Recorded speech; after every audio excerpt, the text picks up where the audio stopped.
So I'm going to kind of set the stage of Oklahoma and kind of how the settlement patterns created what we are today.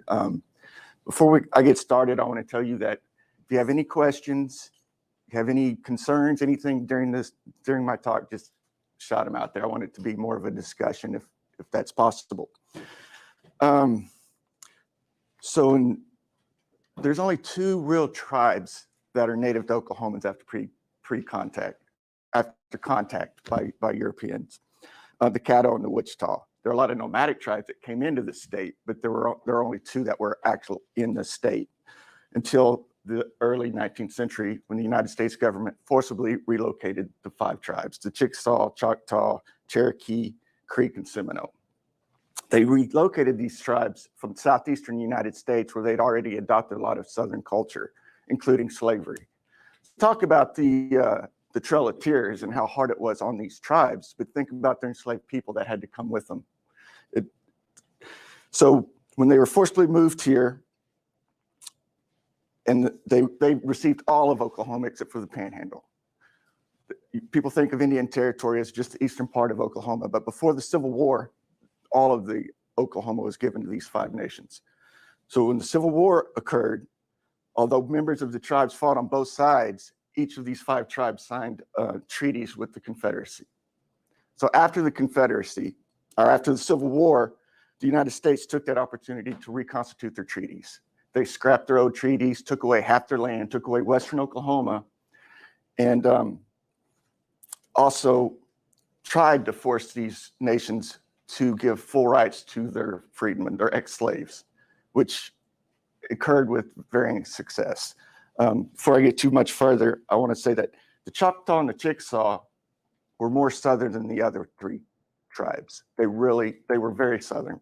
They fought against their freedmen having any rights in their nation. The Cherokees, not so much. The Creek and Seminole were pretty. The Creek, most of the black towns in Oklahoma that still survive are in the Creek Nation. They intermarried with their enslaved people or freed people, and then the Seminole, black Seminoles were leaders in the tribe even before the Civil War. A lot of times during Indian Territory times before the war, the black Seminoles would pretend to be slaves of other Seminoles because there were a lot of slave raiders that came into Indian Territory and would take them back to Arkansas, Texas, and in the Deep South. So after the Civil War, took away half their land, and the United States did this to be able to forcibly relocate other tribes into western Oklahoma. So these ex-slaves in Indian Territory, of course, settled around each other and created black communities. And in 1889, when the government opened up the unassigned lands, which were parts of central Oklahoma that were not given to any other tribes,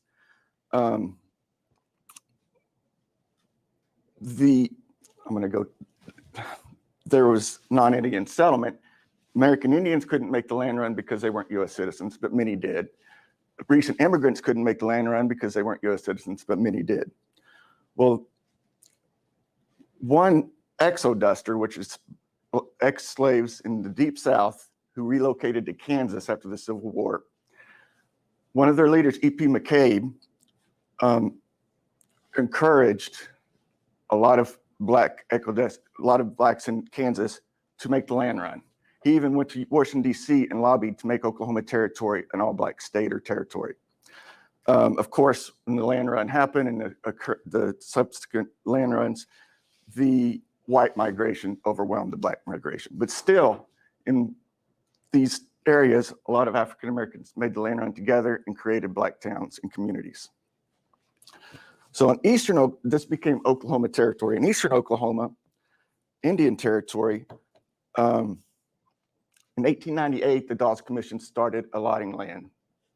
They were getting ready for statehood, getting rid of communal land ownership. And the freedmen actually got land. They were the only ex-slaves in the United States that received land after the Civil War, even though there were many promises made. So again, they took these allotments near each other, created black towns and communities. So as statehood, first I want to go back and talk about politics in Oklahoma Territory. The United States president appointed the governor of Oklahoma Territory. And in this time in national politics, Republicans dominated. So there was only one Democratic governor in Oklahoma Territory. Of course, in Indian Territory, the nations all had their own system of government.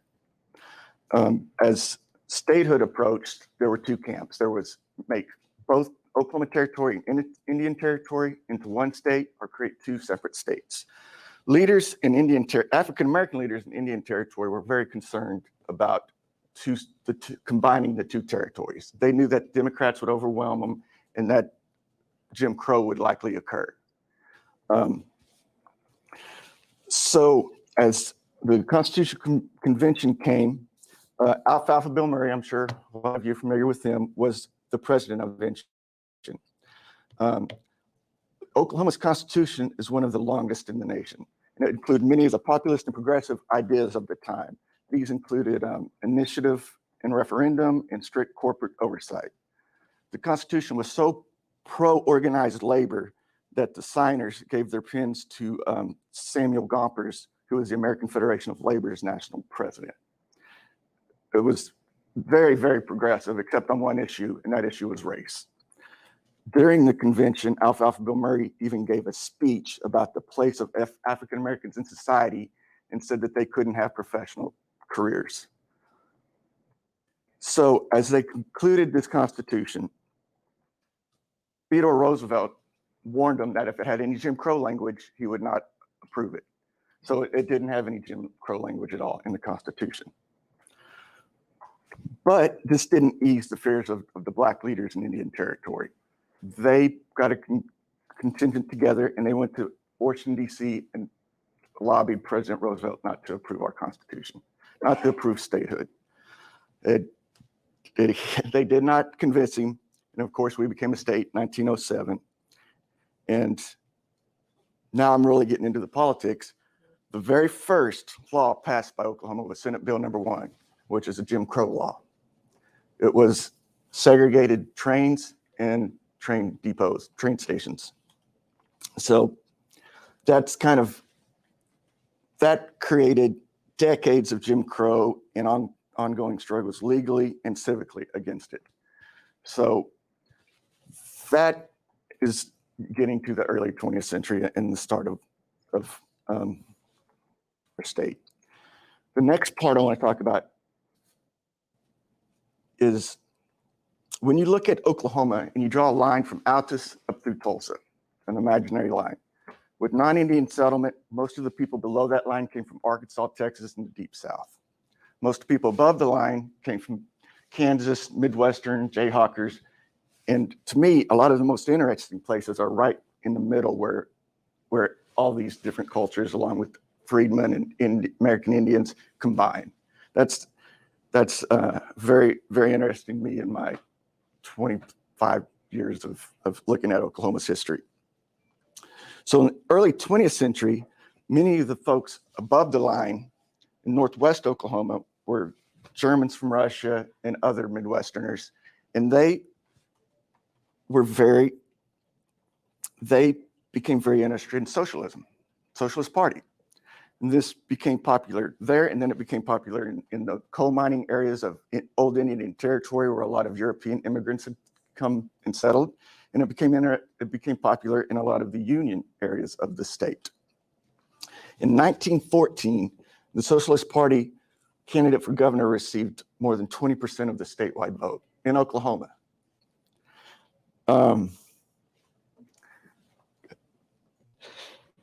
So some of their platform focused on agrarian issues, which was different than a lot of socialist parties around the country.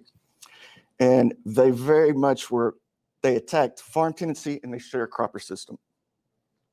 They were also opposed to Jim Crow, supported women's suffrage, and worked very closely with the labor unions.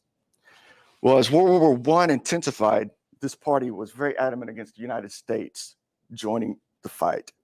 And after they did, in 1917, several socialist farmers protested the war. Their plan was to start in Seminole County, marched to Washington, D.C., eating barbecue beef and roasted corn. This became known as the Green Corn Rebellion. So when they started their march, they were destroying bridges, they were destroying telephone lines, and a quickly formed posse came in and violently, put the revolt down. 3 men were killed, 400 were arrested. Well, this act of revolution, combined with the swell of patriotism with the war, and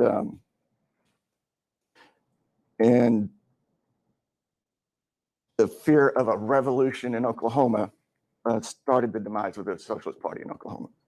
And then right after the war, the National Red Scare killed it. But early on in our history, we were very much populist and progressive government. Are there any questions that anybody wants to ask or clarifications? Okay. So that's the first part of the state politics that I wanted to talk about. So when you're looking at our diagonal line, below our line, southeastern Oklahoma, where many of these Southerners had settled, was a staunch Democratic area known as Little Dixie. Some of Oklahoma's strongest and more colorful leaders came from this area. If you're familiar with Oklahoma politics, you'd be aware of Carl Albert, Robert Kerr, and Gene Stipe.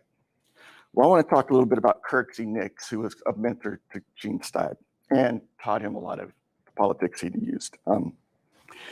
Kirk Synix was from McAllister, and from all accounts, he was a really great speaker. He served in leadership in Oklahoma House and Senate and was a rising political force in the state. So in early 1950s, as a staunch opponent to the death penalty, Nix became interested in a defendant that was sentenced to death for murder. In his role as chairman of the State Penal Committee, he conducted a very flamboyant investigation into the conviction, and he kept his name and this case in the press for almost a month. He openly criticized the Oklahoma Court of Criminal Appeals for their judgment and called out one judge, Judge Dick Jones by name. Nix thought that Jones was trying to rush the process of the execution without giving the defendant every option that the system allowed to overturn or stay the execution. Of course, it didn't happen. The defendant was executed, and Nix had really made the Criminal Court of Appeals angry, and they went to the Bar Association, and the Bar Association had Nix suspended for a year. Kirk Synix had planned on running for lieutenant governor, but out of spite, he was a colorful character. Out of spite, he decided to run against Dick Jones for his seat on the appeals court. Kirk Synix had a lot of experience in campaigns. He knew how to speak. He knew how to use the press. Dick Jones was very much a judge, as you would think of an old 1950s judge. Not a lot of charisma. He ran unopposed the last time that the office came up for a re-election. So he didn't really understand the campaign. Nix also, and this is in 1954, was very good at using television, even though it was a very young medium. Dick Jones, the first time he gave a speech on television, he didn't understand what the stage manager was telling him, and he was building up his speech, but the TV shut off before he got to the point. So he didn't understand it. Kirk Synix also had a lot of sway in politics, but also had a lot of supporters. So there was a radio preacher in Tulsa that supported Kirk Synix and gave every night said support Kirk Synix. There was a singer, Red Foley, who was on Tulsa television and radio and also toured, that supported Kirk Synix and gave him and campaigned for him. And interestingly, Kirk Synix was really good friends with John Wayne. So John Wayne came to Oklahoma and campaigned for Kirk Synix. Although most every person in the bar, most judges supported Dick Jones, Kirk Synix won the primary. He won it 50%. Let me get the numbers for you: 50.8% to 49.1%. So, in the election before where Nix ran for Senate, he defeated Gene Stipe. Gene Stipe, I interviewed Gene Stipe. I did a graduate paper on Kirk Synix. I interviewed Gene Stipe, and Gene Stipe said that Nix had the garbage men in McAllister every week pick up Gene Stipe signs and put them in the garbage truck. He also said that Nix was a flamboyant and very great speaker, and he knew how to get the audience pumped up. So the next election for Senate, Gene Stipe went to the Oklahoma Senate. Another interesting thing about Kirk Synix, as he was a judge on the Criminal Court of Appeals, his son was a member of the Little Dixie Mafia and was sentenced to life in prison for killing a man in Dallas. So Nix was a judge until the mid-70s. So like I said, I interviewed Gene Stipe about Kirk Synix. I interviewed Governor Nye about Kirk Synix too. And Nye echoed everything that Gene Stipe said. The only thing about Gene Stipe, though, when I interviewed, I called his law office and said, I want to do an interview with Gene Stipe about Kirk Synix. And they said, oh yeah, just show up Saturday morning in McAllister's office. Show up Saturday morning. Do you guys know the scene in The Godfather where everybody's sitting outside waiting to talk to the Don? That's the way it was in his law office. Everybody in that community came to him with their problems, whether it was, help get my son out of prison, decide what boundary problems I have in the field with my neighbor. He had a lot of sway in McAllister and in Little Dixie. But the funniest story he told me was he and George Nye used to drive up from McAllister to the Capitol when they were both in the legislature. And Stipe said, Larry, I always had to drive because Nye was messing with his hair in the mirror the whole way. So for most of the 20th century, Democrats dominated Oklahoma politics.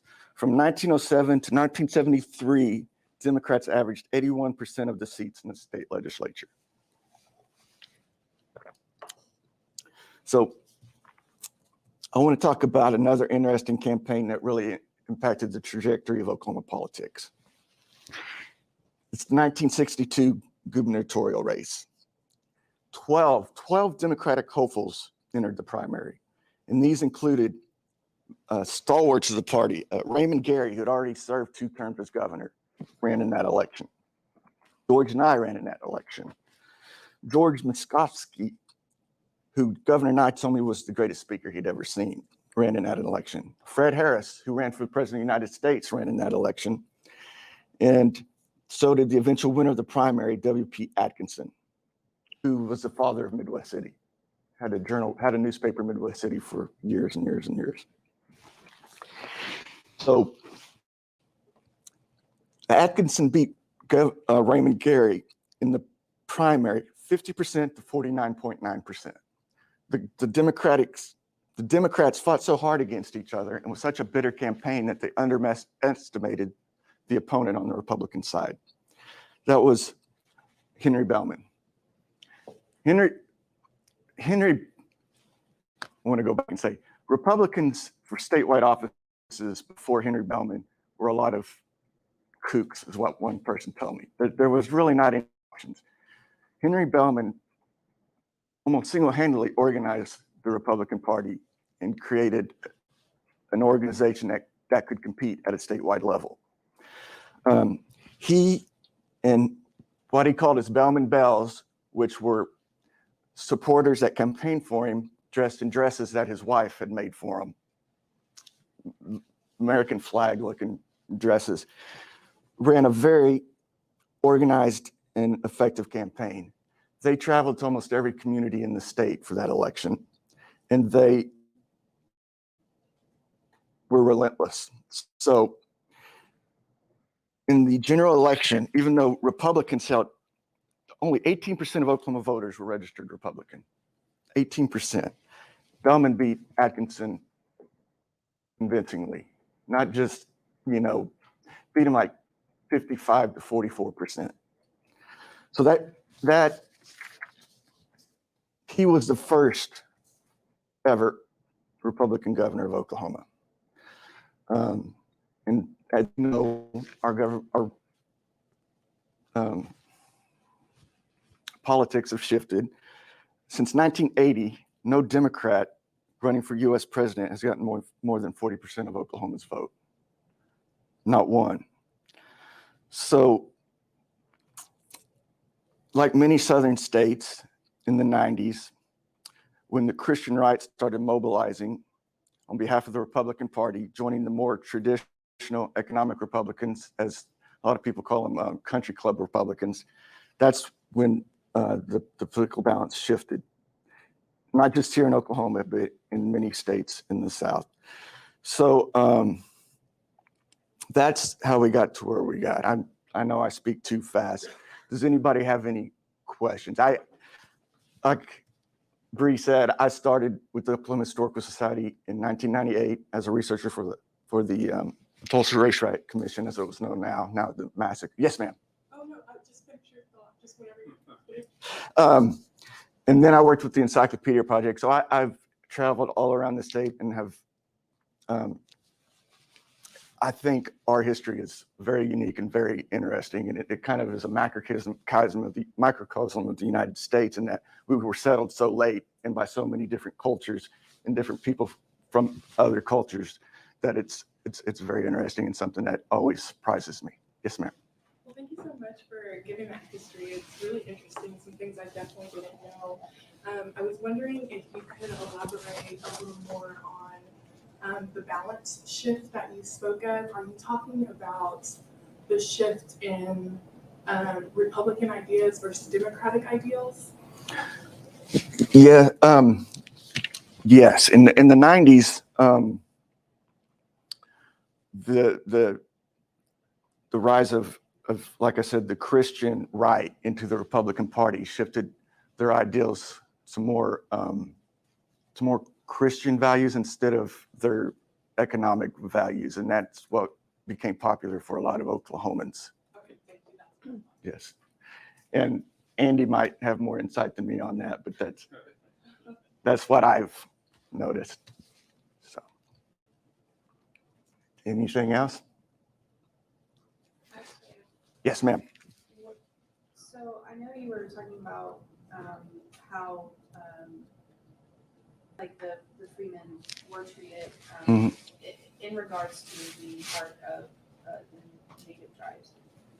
Has that? I know some of that has changed. Has it completely changed in those tribes? Yeah, I know. The Choctaw have accepted their freedmen. As far as I know, the Chickasaw have not given them full citizenship rights, but I could have missed something. The Cherokee have accepted them as full members. Yes. They did that. I just didn't know. Like, because I knew the Seminole did, like, right? Yeah, Well, Seminole. I know the history down in Florida where Yeah. they would take runaway slaves and they would be like, oh yeah, it's over there, and that's where all the data. But I knew that it transferred to the part of the tribe that came here. Mm-hmm. Yeah, I mean, there were some black towns in the Chickasaw and Choctaw Nation, but they didn't last very long. There was one called Oberlin that was right on the Red River.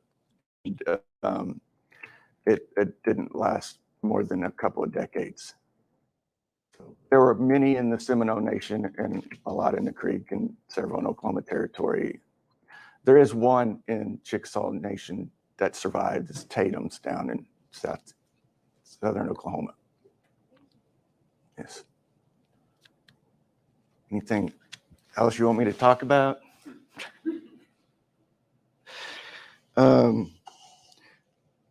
In regards to Kirk Synix, he was very much a character in that he would be late to one of his speeches, and he'd say that he got stopped by his opponent's supporters, and that's why he was late, because they didn't want him to come talk to this audience tonight. And he was something else. So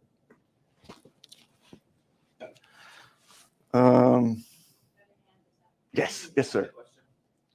So with the push for the all black state with Edward McCabe, how close did that, I mean, was that a conversation? It was, they even, Yeah, can you talk a little bit more about that? it was a conversation, and it was even had a name. It was going to be the state of Lincoln. It was taken somewhat seriously by the folks in Washington because there was this problem in the United States. Reconstruction wasn't going as well as they thought. So it was a real conversation, but the clamor for land, you know, free land at that, it didn't have enough traction to occur. Because I've only seen that there's like one map that has Lincoln on it. Do you know if there are other resources out there for teaching about the all black state?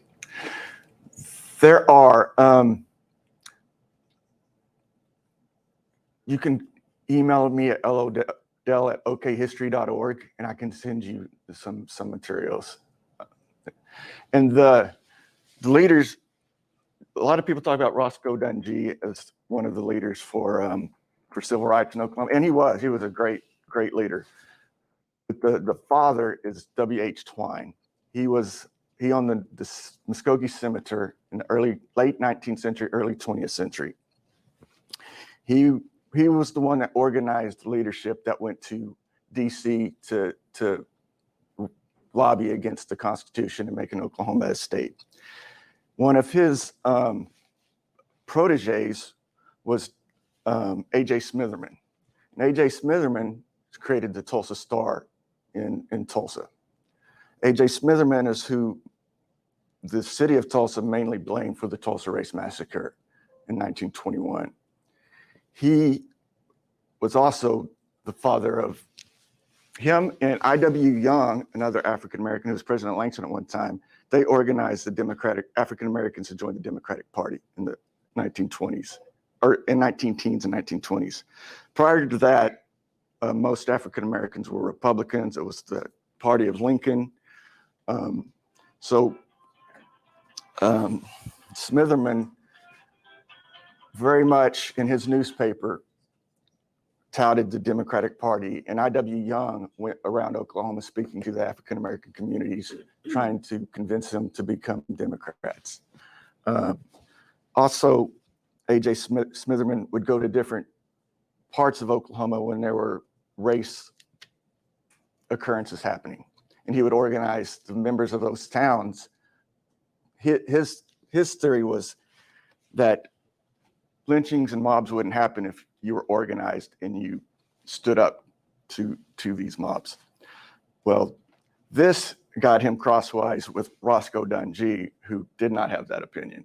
There was a lynching in Oklahoma City in 1918, 1919, and there created a war of editorials between the two biggest African-American newspapers in the state because Smitherman blamed Roscoe Dunjee for not doing enough to protect this young African-American boy that was lynched.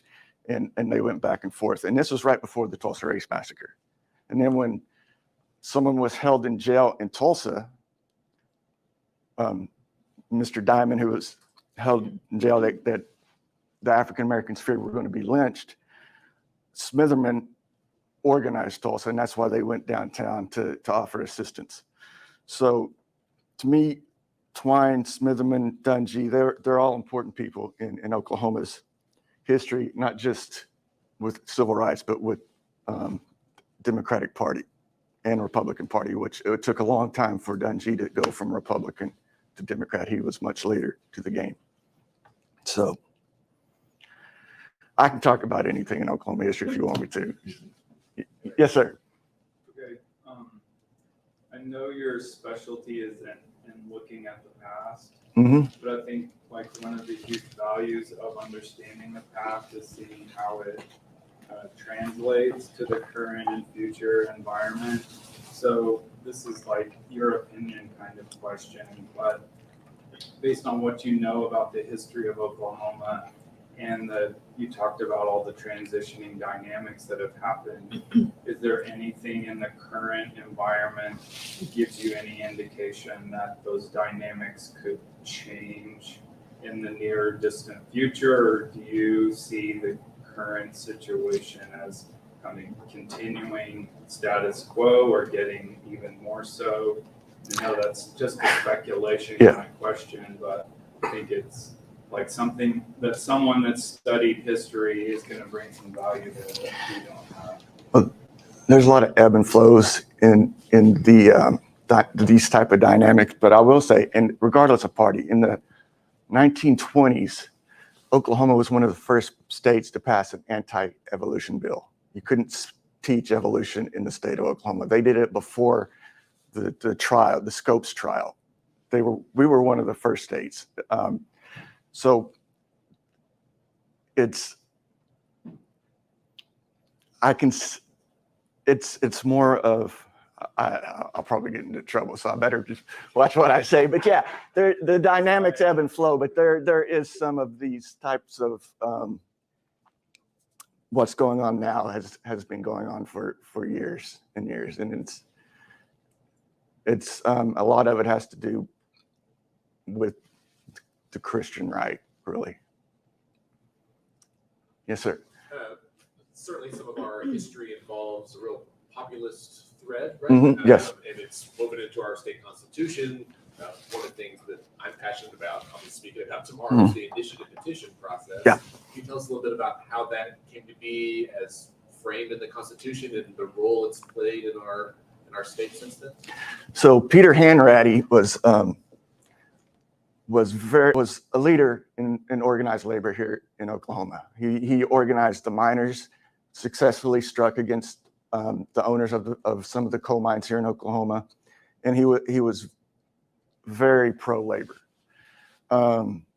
So he was one of the biggest voices in the room for the Constitution at the Constitutional Convention.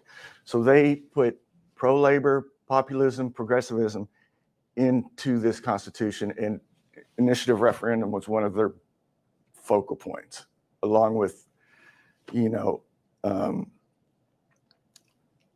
like I said earlier, strict oversight of corporations, that kind of thing. And yeah, I mean, I don't know. Samuel Gompers was conceived radical at the time, and for our framers to give him all the pens that signed the Constitution kind of shows where we were at in populism and progressivism at the time, 1906, when they did the convention. So, yeah. I've got several ideas. Good. Good. We talked about the proposed state of Lincoln. Mm-hmm. And maybe I missed it, but we talked about the proposed state of Sequoia.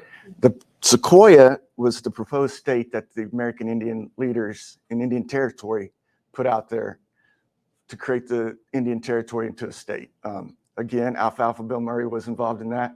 Something, like I said, I've been studying Oklahoma for a long time, but something I just learned recently was that 2 of the delegates for the state of Sequoia were African American. And Alfalfa Bill Murray was there, and he was one of the leaders of that too.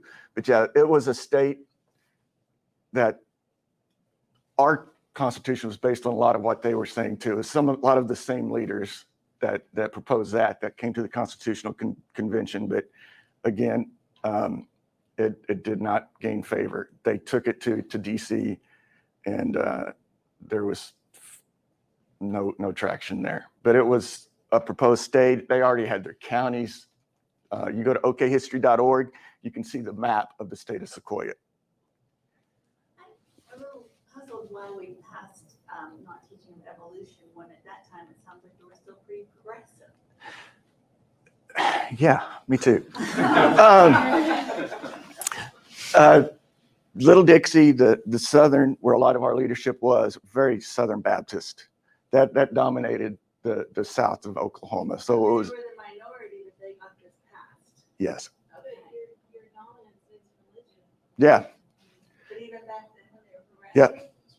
Yeah, religion. A lot of socialism in Oklahoma, they considered Jesus a socialist. They said that over and over time again. So it's socialism mixed with the religion, mixed with agrarian society. It's a lot different than a lot of the socialism in other countries and other parts of the country. Yes, ma'am. Okay, I have 2 questions. So the first one is, why is our state so union focused, like you were saying with like St. passing of bumpers, when we really were more of like a farming state, like we weren't industrialized. That's my favorite question. So I've done a lot. So there were several agricultural unions in Oklahoma. There's a Southern Tenant Farmers Union. There was the Farmers Union. There was a lot of agricultural unions in the state besides industrial. The industrial unions were all mainly in Tulsa, Oklahoma City, in the bigger cities. But the Southern Tenant Farmers Union was in the 30s and 40s, and they were very interested in ending farm tenancy in the sharecropper system. And they were very popular with many of the poor folks in Oklahoma. They didn't care about race or religion or anything. They basically ended because there were thoughts that they were communist inside their mix. But no, we very much had agrarian labor unions here in Oklahoma, and it was strong, especially in eastern Oklahoma.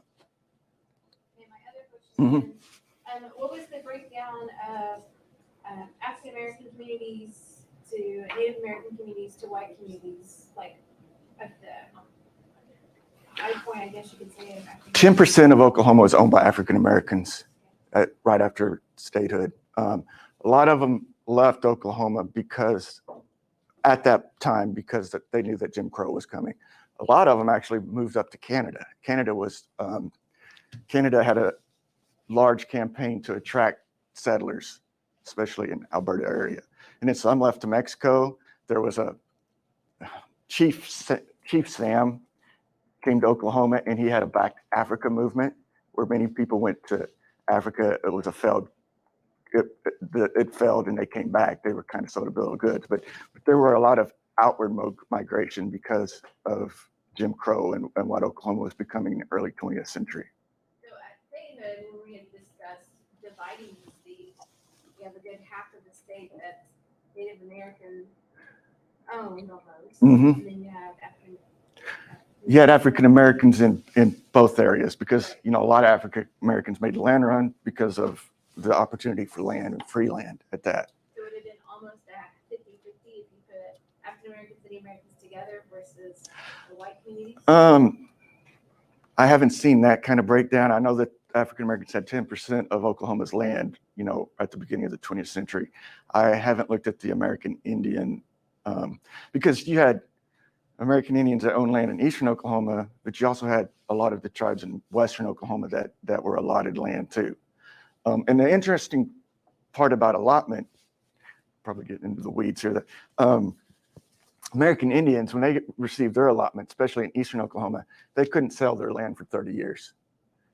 The freedmen, they didn't have that stipulation on their land. They did at the beginning, and it was taken in negotiations. So when oil was found in Oklahoma, there was a lot of freedmen land that was basically swindled away from them. Guardianship, yeah, there was that too, but especially in the Creek, because in the Creek territory, there was a lot of oil and a lot of guardians were put over these people, and a lot of the land was taken from them. So, yes, ma'am. I'm talking about the socialist aspect. I know that my great-grandfather was a member of the Socialist Party, particularly when he got back from World War I. Mm-hmm. And he really held on to it. They lived around what is now Grand Lake. In fact, lost land. Their farm was, I think they were given some, but not a lot. They were very bitter about it. But I know that he really got disillusioned after that because he had been very into the socialist state, and he was a farmer. And the reason he did is he thought, what we found from his journals and stuff is that he thought that things were coming that were going to make it harder for farmers, and that he felt, and along with his brother and my great grandfather all thought that the Socialist Party was their best bet of keeping their way of life, right or wrong. But What division is the land? it's in the middle of Grand Lake. Yeah. Yeah. Okay. Now my great grandfather, theirs was along, and we actually saw families who have land out near Grand Lake, but I've actually never been. to Grand Lake. My grandmother's very near there, but I've not actually been. It's a family thing. We do not go. Like, she never cursed at all, and she would curse all the time. Like, but we did have his journals that did survive it, and that is one thing.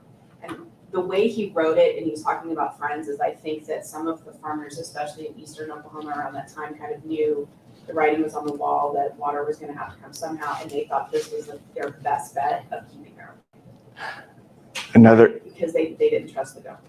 And another interesting thing about the socialists in Oklahoma is the next generation in the late 30s and 40s.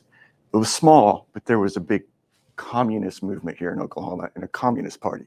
The Federal Writers Project here, William Cunningham was over it. You had Louis L'Amour was on our Writers Project. You had Jim, oh my gosh, one of my favorite people, Jim.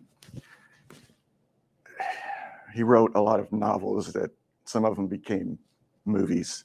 He was on the Writers Project and several others, and they were all involved. Even Louis L'Amour, even though he created his genre of Western, they were all part of the Communist Party in Oklahoma, and that's why they were disorganized. Do what? No, Louis L'Amour, Jim Thompson. Golly. So, and Agnes Cunningham, who sang with Woody Guthrie. Woody Guthrie gave his car to the Communist Party here in Oklahoma once when he came through town. So it was very small, and they did not last long, but there was a movement by the kids of the first generation socialists to join the Communist Party, which I've always found very interesting, and how vocal they were about it too. So. First of all, I remember reading I had a bag full of Louis L'Amour novels when I was a kid from my grandfather. I had no idea he was a communist. My grandfather would probably roll over in his grave. Oh yeah. But, he was very young at the time. That's right. We're all foolish. Yeah. Speaking of all of this, can you talk a little bit about, I guess, political corruption in our state? I mean, there's a lot of places to start. Gene Steib, commissioners, scandal, those things. But as a big focus in this election year, I think it's probably relevant. Yeah, like you said, the county commissioner scandal.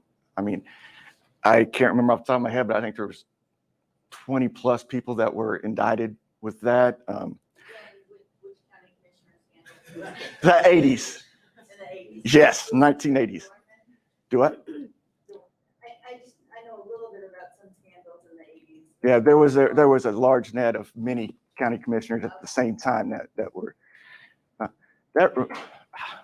know I've only got a little bit of time, but it reminds me of the story I just heard from a lady I was talking to the other day.